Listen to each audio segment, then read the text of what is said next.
I never thought I'd be the kind of guy to get blindsided like this, but here I am, trying to make sense of everything that's fallen apart.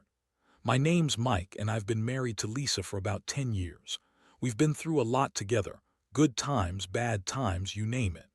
I always thought we had a solid thing, a real partnership. That was, until I had to go through one of the most terrifying experiences of my life. My heart decided to give out on me. I ended up in the hospital for that triple bypass surgery, and I was lucky to have my wife by my side. She was there through the ICU visits, holding my hand, acting like she really cared. But honestly, I don't think I saw her as the same person after that. Before all that, Lisa was the kind of woman who could be bitchy, sure. She had a sharp tongue, loved to throw around her sarcasm, and wasn't shy about telling everyone what she thought of them, especially if she thought they were messing up her plans or wasting her time. But she also had a way of pretending she was perfect, that she was this caring, loving wife who had everything under control. That's why I never suspected anything was wrong until the signs started sneaking up on me. Little things at first. She was more distant, more irritable. She'd get defensive if I asked her where she'd been or what she'd been doing on her phone. And she started working late more often, always claiming it was just important meetings or work stuff. Yeah, right. Then came the day I came home from the hospital. I was still weak, hooked up to machines, trying to recover. Lisa was supposed to be my rock. But the moment I came into the house, I noticed her acting strange. She was acting busy, but her eyes kept darting around, looking like she'd seen a ghost. She was tense, snippy, and when I asked her how her day was, she snapped back at me with that bitchy tone she reserved for people she didn't like. That's when I started to realize she'd been hiding something. My gut was telling me to watch her, to pay attention. Turns out I should have listened sooner. One day I decided to check her phone. I don't normally do that, but something about her behavior just felt off. I went into her messages, and what I saw made my stomach sink. She'd been texting someone named David, a supposed coworker. The messages weren't just friendly banter, they were flirtatious, intimate, full of inside jokes and can't wait to see you type shit. I felt my knees weaken. How could she do this? Especially now, after everything I'd just been through. How could she cheat on me when I was fighting for my life? I kept scrolling, and that's when I found the real bombshell. A picture of her and David in his office, embracing her, leaning into him with that bitchy smirk. I was stunned. How long had this been going on? I had no idea, but it was enough to shatter whatever trust I still had left. I couldn't believe she'd be so callous, so ruthless. I'd been lying there fighting for my heart, and she was out there fucking around with some guy, her coworker, her secret lover. It wasn't just the betrayal. It was the complete disregard for everything I'd given her.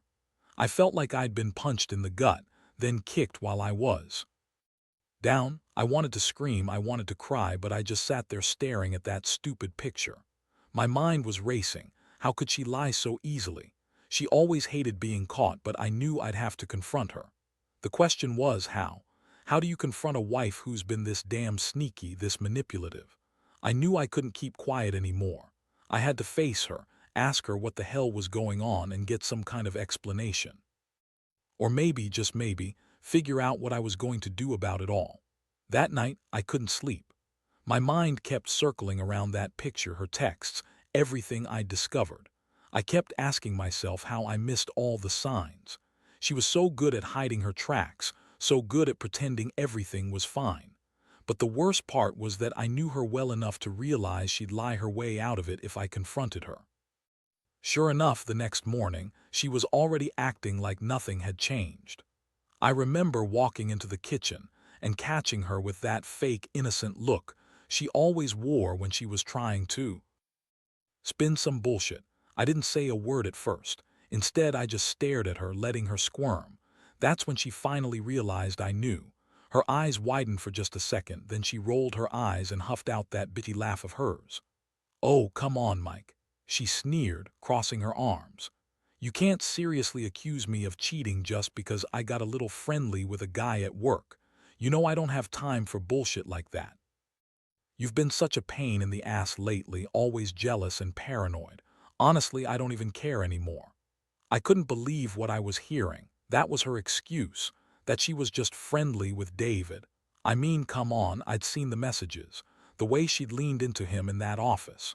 The way she told him she couldn't wait to see him again. That wasn't just friendly, that was something else entirely. But she was so good at lying, she'd convinced herself that she could just pretend it wasn't a big deal. She acted like I was the one overreacting, like I was the one making shit up. I told her. I saw everything that I knew about her and David, that I wasn't stupid. Her reaction was a mix of anger and total indifference. She dismissed me like I was a petty kid throwing a tantrum. "Look, Mike," she snapped, "I don't owe you an explanation. You were in the hospital and I was stressed out. I didn't mean anything by it. It's not like I slept with him or anything. I just needed someone to talk to. You're not the only person in the world." That was the moment I realized just how deep her contempt ran. She didn't care that I was hurt, betrayed, or humiliated. All she cared about was her own bullshit excuses. I stood there, feeling like I was losing my mind. My chest was tight, my vision blurred. I'd fought for my life, and now I was fighting for my marriage, which I saw as nothing more than an illusion. She didn't love me anymore, if she ever did. I remember feeling this rush of pure rage, but also an overwhelming sadness. It hit me hard, how she'd just thrown everything away, all the years, all the promises, the trust we'd built. For what? A quick fuck in an office, some adrenaline rush. I didn't even know the guy, but I was certain she'd been screwing more than just David. The way she lied, the way she looked at me with that bitchy smirk, told me she thought she was untouchable. Like I'd never find out, like she could just keep pretending everything was perfect while she was out there banging someone else. That night, I went to bed knowing I had to do something. I couldn't keep living like this, pretending everything was fine. When I got up the next morning, I decided I'd had enough of her lies. I was going to confront her again, this time with everything I'd found. I wanted her to see that I wasn't the fool she thought I was. Part of me still wanted to believe we could fix this, maybe work through it somehow, but deep down I knew the truth. She'd already broken what was left of our marriage. The trust was gone, and I had no idea if I could ever forgive her, or if I even wanted to. But one thing was clear. I wasn't going to let her get away with this without consequences. The next morning I woke up early, feeling like I'd been hit by a truck. My chest still ached from the surgery, but that pain was nothing compared to the one twisting in my gut. I knew I had to face her again, this time with everything I'd uncovered. I brewed a pot of coffee and waited. She strutted into the kitchen, that bitchy smirk still plastered on her face like she had some kind of victory. She was trying to act like everything was normal, like she hadn't just lied her way through our entire marriage. I looked her dead in the eyes and told her I knew about David. Her face froze for a second like she was caught off guard, but then she just rolled her eyes and went into full denial mode. "Oh, please, Mike. You're losing it. You're imagining things. That's just a dumb coworker. We're just friends, okay? Nothing more." She threw her hands in the air as if that was supposed to be some kind of convincing argument, but I wasn't buying it. I pulled out my phone and showed her the photos, the texts, the whole damn conversation.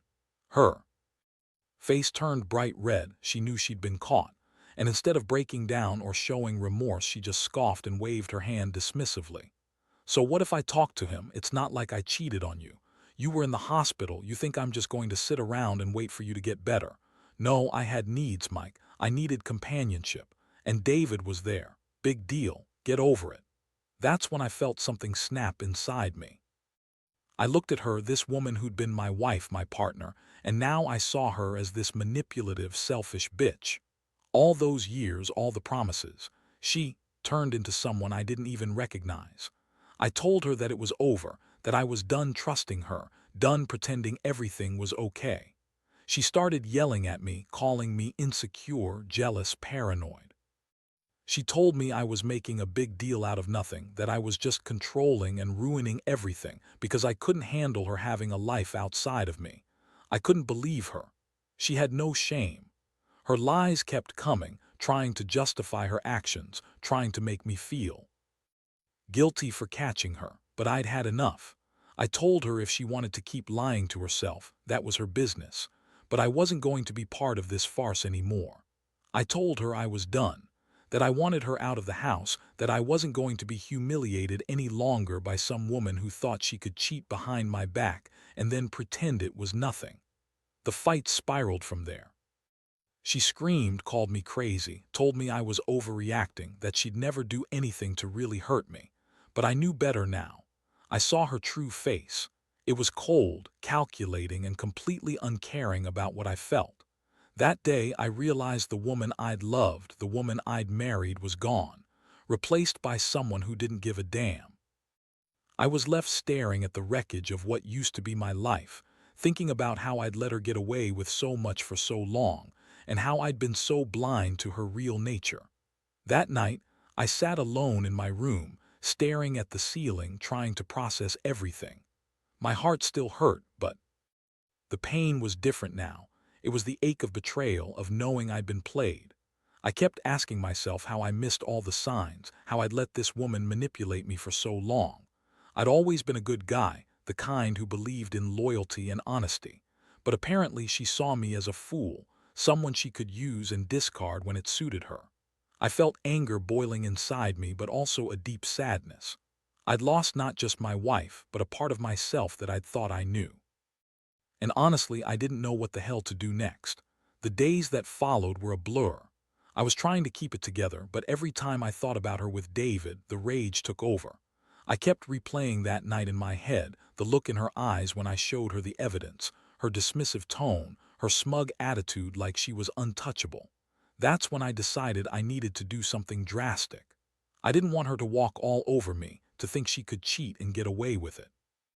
No, I was going to make her regret it, or at least make her pay for the pain she caused.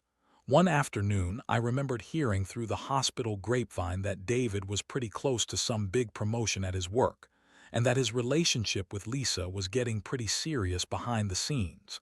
It was a perfect opportunity. I called a private investigator I knew, someone I'd used once before for other reasons. I gave her all the details, where David worked, Lisa's involvement, everything. I told her I wanted proof, real proof, that she'd been lying and cheating. I needed to see her with him, or at least get some kind of undeniable evidence. A couple of days later, I got the call. The pie had followed her. She'd been going to David's office, meeting him in secret, and they'd been pretty obvious about it. They'd embraced, laughed, and she'd even let him kiss her on the cheek. Seeing those photos, I swear my blood boiled. That bitch really thought she could do this behind my back and I wouldn't find out. That she could just keep living her double life, all the while pretending to be the perfect wife. I remember looking at those pictures, feeling like I'd been punched. Again, but this time in the stomach. How had I missed all this? I'd been lying in that hospital bed, nearly dying, and she was out there screwing her coworker. The betrayal cut so deep I couldn't even process it all at once. I sat there, staring at my phone, trying to catch my breath. I knew I had options now, confront her again or just leave her to her lies. But I also realized something. I couldn't go back to pretending it was all okay, not anymore. That evening, I sat her down again. I told her what I knew, showed her the photos, the texts, everything I'd uncovered. I wanted her to see how much I'd already fought for her, how much I'd been blind to her bullshit. Her reaction, she got even more bitchy. She called me obsessive, jealous, insecure. "You think I'm some kind of cheating slut," she spat, her voice dripping with contempt. "You're overreacting. I didn't do anything wrong. You're just paranoid because you're scared of losing me." I felt my fists clench. I wanted to scream at her, to shake her and make her see how much she'd hurt me. But I kept my cool, just looked her in the eye and told her that I'd had enough. I told her I gathered enough evidence to end this charade. I told her she needed to pack her things and get out, because I wasn't going to spend another second pretending everything was okay when I knew she was out there screwing someone else. Her face twisted in anger and denial, but I could see the cracks. She knew I wasn't bluffing. I remember her looking at me like I was some kind of idiot. She kept trying to deny everything, accusing me of being unreasonable, but I was done listening. I'd proven my point and I was ready to walk away from her. That was the day I decided I'd finally stop being the fool she thought I was. I was going to take my life back, even if it meant starting from scratch. The heartbreak was real, and yeah, I felt crushed, like I'd lost something I'd never get back. But deep down, I knew it was the end of the line for us. I just didn't know yet what my next move would be. The day she left, I felt like I was walking through a nightmare.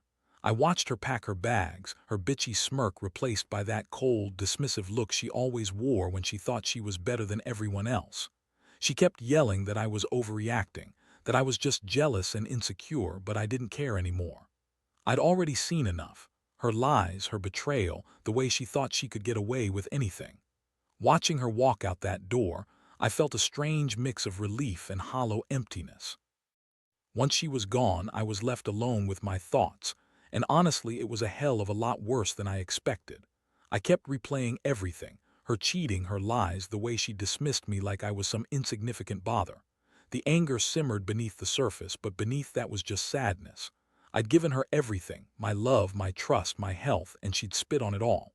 I wondered how I hadn't seen this coming sooner, how I'd been so blind to her bitchiness, her manipulations.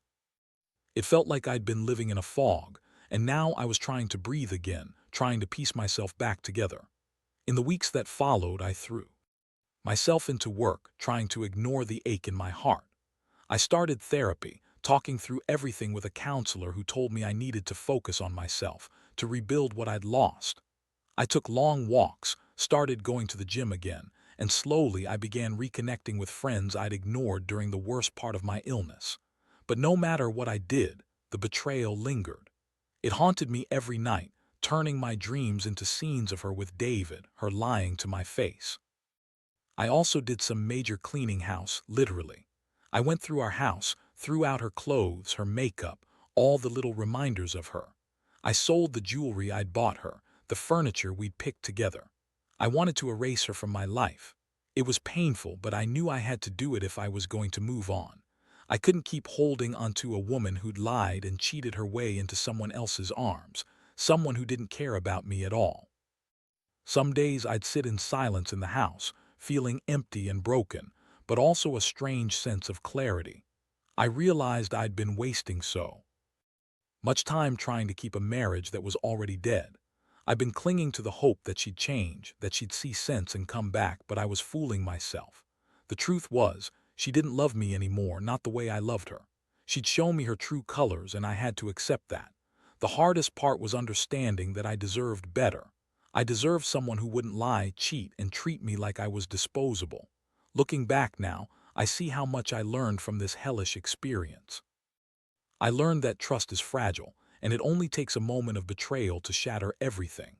I learned that some people, no matter how bitchy, manipulative, or charming, are just selfish, and they'll do anything to protect their own asses. But more than that, I learned I'm stronger than I thought. I survived the betrayal, and I'm starting to rebuild my life piece by piece. It's not easy, and I still have days where I feel like giving up, but I know I'm better off without her. And honestly, that realization is what keeps me going now. Now, I don't know what the future holds. I've been through hell, but I guess I'm finally starting to see some light at the end of the tunnel. The betrayal cut deep, deeper than I ever thought possible, and it left scars I know will take time to heal. But I also realize that I'm not the same person I was before. I've had to become stronger, more guarded, more aware of who I can trust and who I can't. And somewhere along this painful journey, I've learned that I deserve honesty, respect, and loyalty, things Lisa never gave me. Looking back, I wish I'd seen the signs earlier. I wish I'd trusted my instincts instead of dismissing them because I didn't want to believe someone I loved could be so ruthless. But at the same time, I try not to blame myself entirely. Some people are just manipulative, good at hiding their true nature, and I was blindsided because I wanted to see the good in her. Now, I know better. What I want others to understand from my story is that betrayal stings like nothing else. It corrupts your trust, robs you of the security you thought you had, and leaves you questioning everything. But it also teaches you resilience. You can survive it. You can come out stronger. Sometimes the only way forward is to cut out the lies, face the pain, and decide that you're not going to let someone else's selfishness define your happiness.